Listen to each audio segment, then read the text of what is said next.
But at the end, now that things are back to normal at football stadiums, when we go to do the flash interviews at the right holders, at on-field, we are literally by the tunnel, close to it. In front of the door from the away dressing room is literally where I'm standing. And Mo Salah comes out of the tunnel and smashes the door towards his dressing room, clearly in frustration, gutted. But the Spurs player did the same because they really believed they should have won that game, and they had enough to win that game, and that Liverpool were actually not that impressive, not that great, not that good. And I think, I said to Lloris after, if I had told you before the game you were going to take a point, you would have taken it, right? And he said, yeah, of course. He said, but now with the hindsight of the match, we all feel a little bit disappointed because there was clearly room for a win here. And despite the players and Conte clapping themselves in the dressing room, we could hear them from just outside. They thought this is a missed opportunity because we could have come home with 3 points, which would have been massive for them. Let's throw forward a little bit to the North London derby and then talk about Spurs a little bit about where this leaves them, because obviously the game is Thursday night. We're going to do our show Thursday morning. Yeah. You said Conte was clapping them there. Do you expect a similar performance from Spurs, or do you see them going more for the jugular? Bearing in mind that we'll talk about Arsenal later. I don't think, again, Arsenal were super impressive with that victory. No. But you already said it, this is a final and we cannot not win it. So this is a game where Spurs take a draw, and I think Spurs set up against Liverpool for a draw. I think they would have been delighted with a 0-0 draw. It doesn't matter. We haven't seen much of Kane and Son and Kulusevski, but it doesn't matter. But I think this was very much the idea of let's try, obviously, to score a goal, but take a draw and we're very happy.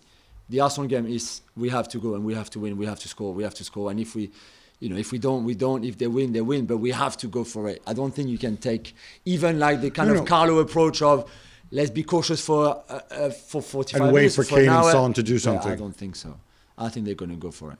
And they have to get. And again, I love Conte and Hugo Lloris' family, but they have better players than playing too deep, too kind of defensive football, I think. This goes back to an age-old thing, which I'm going to mention again, which I think applies to everybody. When we see teams not executing well, or it's because the football ecosystem right now consists of, let me go and pay this fancy manager with fancy ideas, 5 million, 10 million a year, but then let me make sure that he doesn't have any kind of time to work with his players on the pitch because there's too many fixtures. Obviously, in Conte's pace, even more so because he took over in November. He didn't even have the preseason. And it's not making it, you could go and say, oh, you're making excuses. You're not making excuses. Whether it's Klopp, whether it's Pep. Did Pep win the Premier League in his first season? No. Did Klopp? No. No. Like, I know. I'm not saying you can't win, but you can't reach game. A certain standard unless you have time. Okay. What you're paying for is for these people to go and teach football. Same thing for Rangnick as well, frankly. I'm not saying, No. I agree with you. But Conte prepared this game every day in the week. Yeah, because it's a lot easier to do. Yeah, because they didn't have to travel to Villarreal on the Monday, come back on the Tuesday night. That's fine, but he had the conference. They were playing in the Europa Conference until a month ago, right? Well, until November, early December. Didn't he get kicked? You're right. You're right. December. But it doesn't matter. But I see what you mean. I still think as good as that result was, and as good as they played defensively to frustrate Liverpool and could have won the game. Sometimes I watch them and I'm like, okay, I would love to see Kulusevski with more of his touches in the last 30 yards of the opposition instead of his own 30 yards. Of course. But I know it's easier said than done, and that's why I fully expect them to be more attacking against Arsenal on Thursday night.